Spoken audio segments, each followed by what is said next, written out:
Hello, Internet, and welcome to episode 216 of Verbal Graffiti with your host, Brian Glass, a.k.a. the B-Man, the People's Degenerate. Bonnie Blue Balls back in the news, making headlines as she does.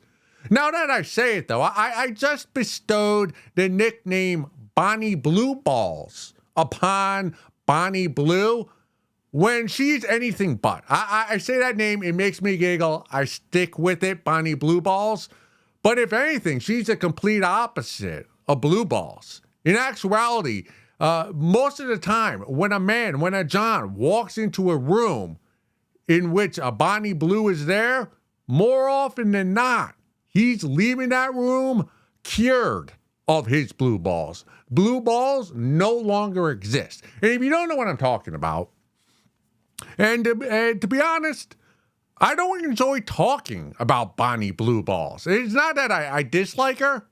It's just of all the jigglers that I'm a fan of, Bonnie Blue Balls are not. I'm not going to say I'm not a fan of her jigglers. It's just they're not as perky or as plump or as bodacious as the jigglers that pique Mr. Perfect's interest. She's more not flat-chested, but certainly not bodacious. You really gotta push. All right, enough talking about her jigglers, because what we have to talk about is her vagina. And in this, I was trying to find a comp for Bonnie Blue and the type of content she creates in the adult industry, because if you can see my backdrop, I am a fan of the ladies who are in the adult industry. And if you're a fan of Verbal Graffiti, that I'm a big fan of adult content. But she really does not have an equal in the adult industry game, because she's not making love. She's not really even creating content. What she's doing, she's a stunt lady. Bonnie Blue Balls is a David Blaine of smut. She's doing these stunts that get the public's attention and gets the name on her, although she's not really doing anything. Okay, this latest stunt that she's done, get to it, B-Man. What did she do? And you probably know, it's a couple weeks ago, Bonnie Blue Balls had unprotected sex without a condom, which we approve of here at Verbal Graffiti. All of us here at Verbal Graffiti, as we've said hundreds of times, we are pro not using condoms during intercourse. While you're making love, whether it's to a stranger, to a sex worker, or to your wife, your girlfriend, whoever you're cheating on, whoever it may be, do not use condoms. So to Bonnie Blue Balls, a tip of my penis. Although I don't want to put my penis inside of you, a tip of my penis to you for allowing 1,000 guys in 24 hours to have unprotected sex with you. And not only that, but to ejaculate inside of your sniz. Bonnie Blue Balls sniz, that is. And her intent was to get pregnant, and she was successful. And now I guess this is ongoing now, because she had sex with 1,000 guys who ejaculated inside of her, allegedly. Did all these guys ejaculate or not? I don't know. Who's the judge of that? I don't know. Do you know? Was there a referee there? Is that every guy pulled out? All right, let's see your semen. Is anyone dripping out? Are we swabbing? Are we taking samples? Well, clearly Bonnie Blue took a sample, because she took a pregnancy test, which was positive. Allegedly, again, I don't know. I don't know if pregnancy tests work or not. I don't know. All I know is she had unprotected sex with 1,000 guys in one day. She's pregnant, and now she's going to do a DNA test to see which of the 1,000 men, Johns, is the father. Now, I personally think she was pregnant before this stunt took place, and call me skeptical, call the B-Man skeptical, call me a curmudgeon, But a babe having sex with 1,000 guys unprotected in one day, probably not the most trustworthy lady in the world. So when she says she's pregnant or got pregnant by one of these 1,000 men, I'm calling bullshit. I think she was pregnant before this stunt, and now she knows who the father was. But having sex with 1,000 guys, she doesn't have to worry about some weirdo from Somalia or India or America or verbal graffiti, being linked with her for the rest of her child's life, however long that child may live. Hopefully a long, prosperous life. But she gets headlines. She's a trickster. That's what she is. In the sex work game, Bonnie Blue is playing horse. She's not having sex. She trick shots, off the side of the house, off the backboard, off the bald eagle, swish through the hoop. That's the kind of sexual acts she's taking part in. She's in the game for the headline. Which, hey, who am I to point at her? She's very successful, obviously. We all know who she is. And she's able to do so without having huge jigglers. So, again, a tip on my penis to her. But I was thinking, or pondering, or surmising myself, because I do have an internal monologue, which I guess 30% of people do not have. Well, my inner monologue the last few days has been thinking about Bonnie Blue Balls, and not so much her. There's two types of men, Johns, who have not, what, all right, the first set of guys, all right, there are men, Johns, in the world who Bonnie Blue has rejected. That's a big blow to the ego, to the male ego, if you're one of those men. It's hard to come back. It's hard to come back and try to get with another babe once Bonnie Blue has said no to you. Because Bonnie Blue just had unprotected sex. She had 1,000 guys. Cream pie her. Put a hot one. Put that hot sauce right in, put the goo, the dick loogie right inside of her sniz in 24 hours. She was like, and anybody, and anybody, put a mask on, fuck me, inseminate me, let's have at it. She's a carnival game. And you don't need to put the quarter or the dollar. The machine is broken, so you can play for free. You ever have that when you go to carnival and it's the best in the shooting game? Or you can steal the ball, the basketball, and you can shoot and you just keep playing without paying the quarter? That's Bonnie Blue's sniz. At least during certain periods or certain days where she allows it. And knowing that she was just let in, all you had to do was, I guess, just sign or show up to a hotel or wherever it was. Just get in line. And you get the fuck Bonnie Blue's sniz. But then there are men that she has said no to, that she has rejected. And I have empathy for those men that she's rejected, because that's tough. I've been rejected. We've talked about this before. Many a babe, many not famous, just ho-hum, average, sub-5 babes have rejected the B-man. Can you believe that? Yes, it is true. And what I got to do, I just got to meet Mr. Perfect. We got to wipe ourselves off and go, okay, I get it. Have a nice day, and then go about my day. But it is, it's a little stab to my ego, to my heart, to my penis when I get rejected. But I'm pretty certain every babe who has rejected me was not having sex with 1,000 strangers in one day. So when Bonnie Blue rejects you, usually when I get rejected, I go, okay, I get it. Hey, I'm not trying to cause any I'm not trying to raise any temperatures here. It's like, hey, okay, I get it. And then I keep it moving. Don't make a scene. I'm not cursing anybody else. Like, have a lovely day. I thought you looked great. Good, whatever. Never see you again. And you go You move forward. That's all you can do in life. But when Bonnie Blue says no to you, she goes, no, you're not up to my standards. Yeah.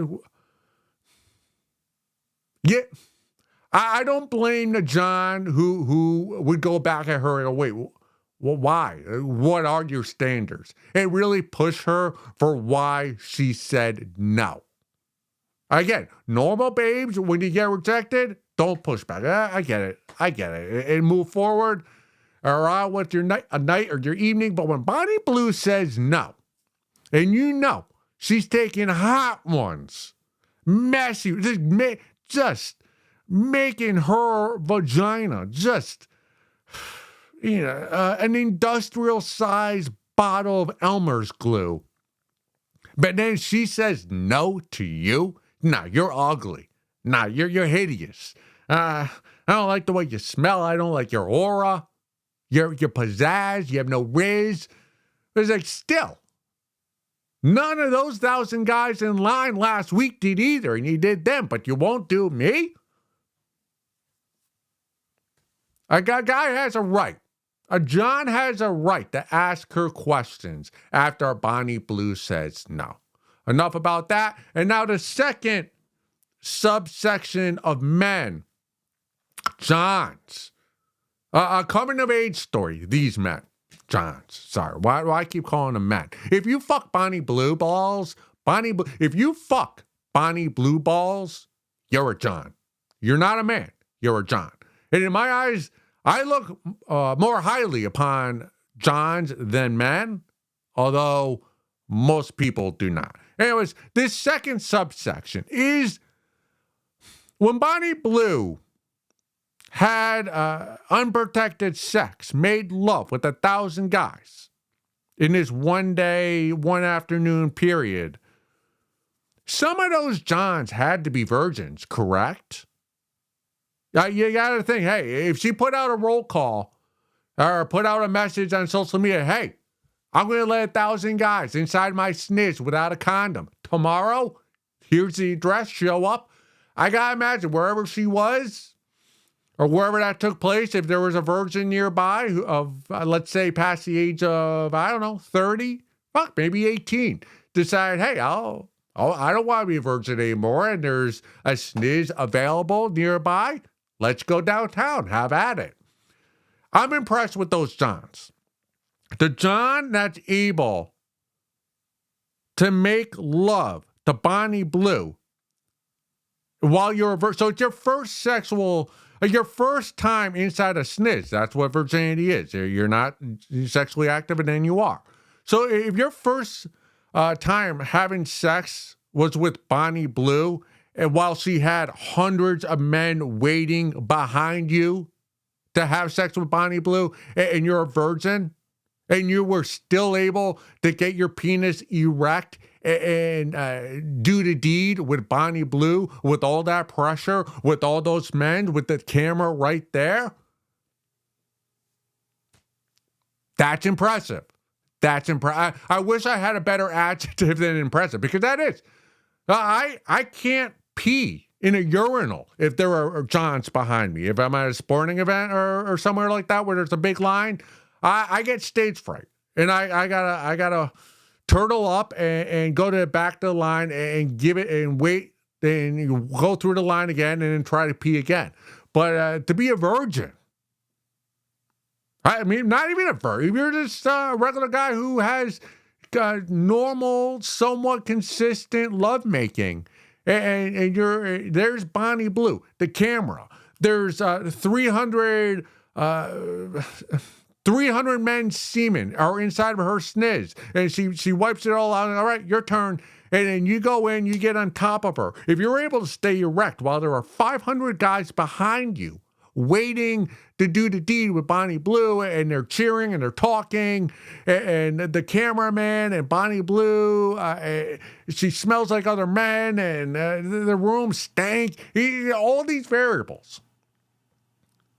To the Johns who were able to stay erect and actually inseminate Bonnie Blue Ball's sniz with their semen, I respect you. You'll get nothing for my respect other than my respect, but I do respect you because that is nobody's giving you credit. Everybody on the internet, everybody who's got an opinion about this latest stunt, it's all the attention is going towards Bonnie Blue, not the B-Man. My attention goes towards the Johns and the incredible act you were able to perform. Everybody else is making fun of you. Oh, how could you do it with 1,000 guys and they all bust their nut, hawk their dick loogie in the sniz of Bonnie Blue, and you took part in that and you wore a ski mask? You're despicable. You're subhuman. You should have your bank account blocked. You should not be allowed to be employed, be part of this economy, part of this civilization. The fact that people like you were walking around, it just makes me feel unsafe. You'll never hear me say that. I'm impressed with you, with your abilities. It ain't easy staying hard, erect, when there's hundreds of men waiting for you to finish so they could get their shot at Bonnie Blue Balls. So, nothing but respect to you. And so those are the two men the two Johns I thought of when I heard about this stunt, and I heard about it afterwards, was, the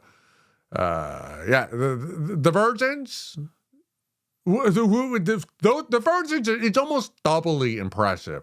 Now, if you're a virgin and you were able to get erect and stay erect while having love making the Bonnie Blue Balls with hundreds of men behind you, knowing it's your first time ever, that's more impressive. I was going to make a 9/11 joke. I won't go there. I'm not going to desecrate 9/11 with Bonnie Blue Balls and her sniz. But hey, man, I just want to let you know, someone out there on the internet isn't looking down on you. Is looking up, not in awe, but that's impressive. And it needed to be said. It needed to be said. And of course, the B-Man was the one to say, because that's what we do have verbal graffiti. Everybody points their finger at John. No, you're ugly. You're disgusting. You're an incel. You're a gooner. All you can get is a Bonnie Blue. Well, it ain't so easy to get with Bonnie Blue Balls when there are hundreds of men behind you. You go stand. Right? Try standing in front of the mirror with an erection while you look at yourself. Ain't easy to do. Now look at that mirror and there's 1,000 guys behind you where the line's so long you can't see the end of it. Try keeping that erection with Bonnie Blue Balls just destroyed. Her sniz is drowning. Like you got to walk in that room, that hotel room or that Airbnb. You got to wear rubber booties because the floor is just filled. It is drowned. It is flooding with semen of men you've never met before, strangers, and you're still able to do the deed, make love, and finish inside a Bonnie Blue Ball sniz. How many miracles are we up to now? The 8th miracle, 7 miracles, what the temples, the pyramids, whatever the 7 or 8 miracles are of the world. Keeping an erection with Bonnie Blue Balls, that's the 9th or whatever number we're on. Enough of that. Enough with Bonnie Blue Balls. We'll talk about her whenever her next stunt is. And to the father, whomever you may be, congratulations. All right, moving forward. This next, I found this from the subreddit employment. The B-Man, surprisingly, is fully employed for now. We'll see how long that lasts after this opening. All right, my new hobby is wasting recruiters' time. For the past few months, I've been agreeing to interviews for jobs I have absolutely no intention of taking basically just to mess with the hiring people. I'm always passively looking for a job with higher salary than my current one, but it's hard to find anything good here. Most of who contacts me are MLM companies, don't know what MLM is, or sketchy looking sales jobs that are 100% commission based. So every once in a while I agree to an interview just for fun and laughs. I intentionally go dressed more sharply than the interviewer themselves. For instance, I'll wear a full suit while they're in a polo shirt. Then I'll start cornering them with questions about their employee turnover rate, why this position is open again, and what the health insurance deductibles look like. Of course, they are never ready for this because they're used to meeting people who need a job and can easily be exploited. Honestly, it's hilarious to see the panic start to appear in their eyes. Wasting their time! ! Recruiters do that by scheduling a bunch of interviews. Then they send you an email, you're not accepted in best cases. But mostly they ghost you. I'm just giving them a taste of their own medicine.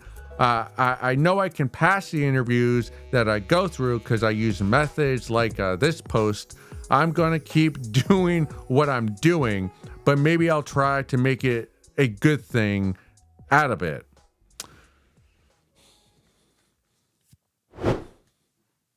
Yeah, player respect player.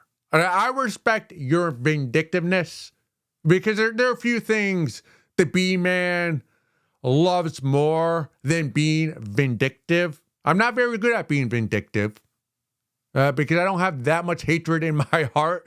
But to those of you who go out of their way to fuck with somebody else who's fucking with you in your time, I respect that. Game respect game, player respect player, and I respect it all. Hell, I even respect the recruiter.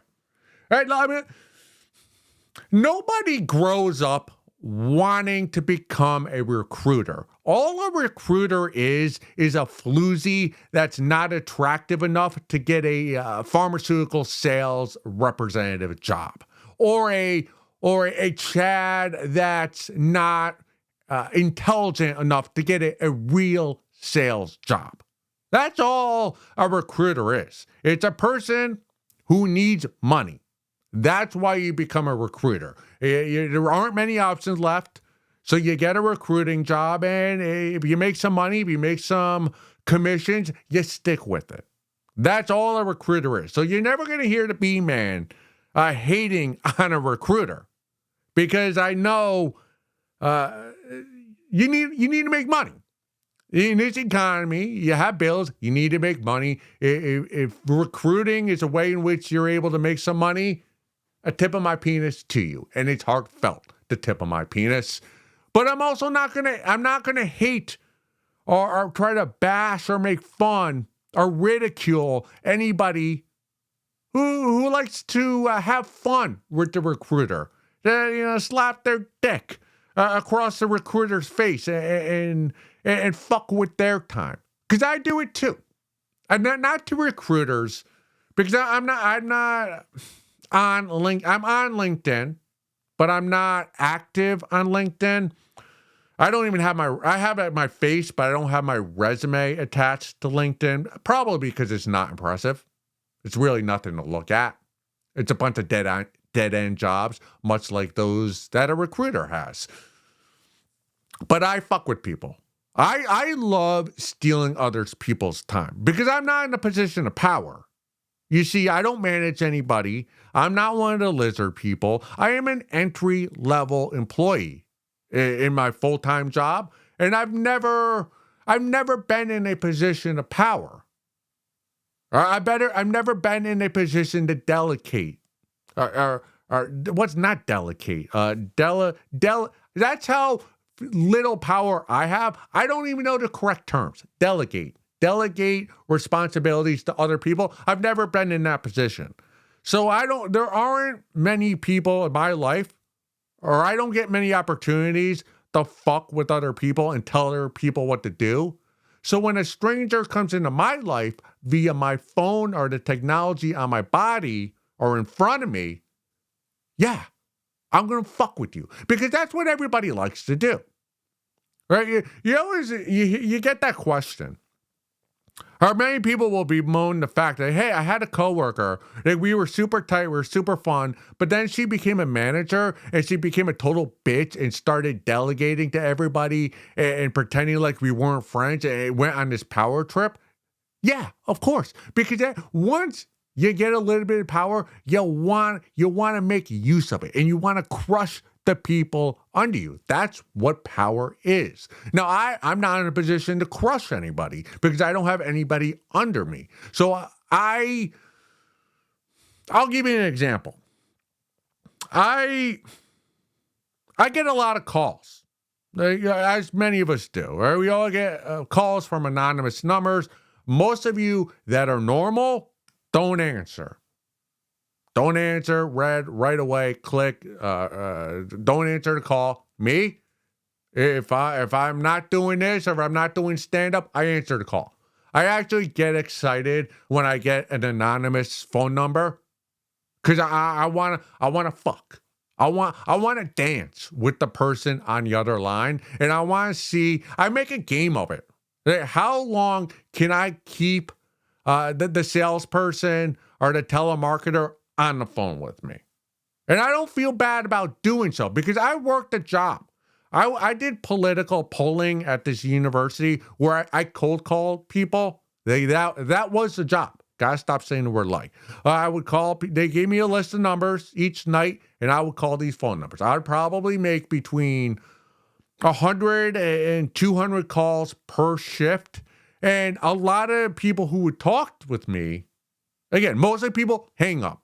Want nothing. Either don't answer or hang up right away when you go, hey, I'm Brian Glass. I'm from click. But there would be people who would answer the phone and try to fuck with me, but it wouldn't bother me. Again, because I got paid per hour. I had to be in the office for 4 hours every night. So if you want to fuck with me, I found it entertaining. It broke up the monotony of the shift. Fuck away with the B-man. I would dance with you. You want to try to get me off topic and talk to me about your aunts and your uncles and whatever, and you want to bitch to me about who's calling you and these telemarketers and how it's ruining your evening and your dinner? Have at it. I'm being paid to hear you try to fuck with me. So I didn't mind it when people tried to fuck with me. Therefore, I don't feel bad when I fuck with the telemarketers calling me. What goes around comes around. And a lot of calls I've been getting recently, anonymous calls that is people trying to buy my house, which is funny because I don't own a house. Right? I live with my mom. And these are the calls I get all day. Like, hey, would you like to, it's all about life insurance and selling my house. And when they say they want to sell my house or they want to buy my house outright without even coming to see it, that's where I try to make my house as unsellable as possible to the person on the other line. I was like, yeah, I'm actually interested in selling the house that I don't own. It's funny enough, we have a BDSM chamber in our basement, and we also have a sex swing in the master bedroom that can't be detached. It's gonna have to come with the house. And we also let's see, what else can we do to our house? Oh, there's a in-ground pool in the backyard, but there's no water in the pool. You see, we're afraid of drowning, and also we don't like plumbing. The religion I have, it does not allow us to use plumbing. So what I do is I poop and I pee in a bucket, and then I bring that bucket out to the empty in-ground pool, and I throw it in the hole. So there's just a big, half the pool is filled with my feces and hungover, dehydrated piss. Oh, and also I have a shed in the backyard, and there's a first grader that I kidnapped 3 years ago. He's been in there ever since. So if you hear any noises, please don't look in the window of that shed, and please do not tell authorities that you've heard noise coming from that shed. I thank you very much. If you agree to those terms, I might be interested in selling my house unseen. Oh, by the way, I don't own this house. I live with my mother. And every more absurd thing about the house I say to the telemarketer, without the telemarketer on the other line hanging up on me, the more giddy I get. And it turns into a game. How long can I keep this person on the phone for? Again, I'm a weirdo. What I do for fun might not be what you do for fun. But I have fun. And also, I've been getting a lot of text messages of what people asking to buy the house I'm in right now. Again, I've never owned a home. For some reason, I get text messages from people who think I'm my mom, and I go, hey, Mrs. Glass, we want to buy your house outright, $250,000. And again, that's a lot of money. I could use $250,000, but I know everybody who lives in this neighborhood, every house that's sold within the last couple years, minimum $400,000. So I know the person who just texted me is hoping that I'm some old hag that has early stage dementia and they could buy the house and then sell it right away for $150,000 profit. Easy money, take advantage of somebody who's not in good health, mental state of mind. And so I don't feel bad for fucking with them. And usually what I do to the text messages is if somebody texts me, it goes, hey, B-Man, we want to buy your house for $250,000, unseen, entirely cash. I will respond going, oh yeah, I'm interested in that. But can I work with the prettiest real estate agent in your office? And what I do is I take the opportunity to commit sexual harassment without penalty. That's what I do when I get a text message. Because I will always respond. And it's usually something like, do you have a colleague or a coworker who's between 25 and 30 years old, who's single, possibly willing to cheat on her spouse if she's married? That's someone I want to talk to about selling this house that I am not the owner of, that my mom owns. Oh, and by the way, my mother made these, blueberry muffins for me this morning. Please, I'm begging you, if you're not living with somebody who's making you baked goods, you need to find a new roommate. Now, yes, you can mock me for living with my mother, mooching off of her and my father and their residence. But it ain't that bad. Like this morning, I woke up, there was some snow. I went outside, I shoveled, I came inside. My mom goes, what do you want? Like my mom didn't tell me she was going to make blueberry muffins. She gave me options. She goes, do you want blueberry muffins, or I can make a cake, or I can make brownies? Which of the three would you like? That's the type of roommate you got to find. Somebody who's not only going to make you baked goods, but gives you the option of the baked goods she'll make for you. That's a roommate right there. That's a mom. They say, I read a text message recently that said, they love your mom. Don't take advantage of your mom, because your mom is the only person who will love you unconditionally. Hit me in the feels. It's true. Although it is hard to believe it's true. How can my mom be the only person to love the B-Man unconditionally? Now look at me. You think once you talk to me as a babe, especially if I'm spitting game to you, if I'm trying to razzle dazzle, jazz you up, you'd love me unconditionally for all of eternity. At least I would think so. You know what? We've gone almost 35 minutes. I'm hungry. I'm going to eat this muffin. So we're going to save the second Reddit post I have for episode 217. Sorry, I got a little carried away talking about Bonnie Blue Balls and the man who made love to her that one afternoon during that stunt that she, did she do anything, Bonnie? She just laid there. It was the guys who did all the work. They're the ones who deserve all the credit. Here, I spent 15 minutes saying why they deserve the credit. I think I did a pretty good job of displaying my case, arguing my case as why we should appreciate the men who stayed erect while making love to Bonnie Blue Balls with other men's semen inside of her slit. All right. To everyone else besides the Johns who made love with Bonnie Blue Balls, go suck a fat one.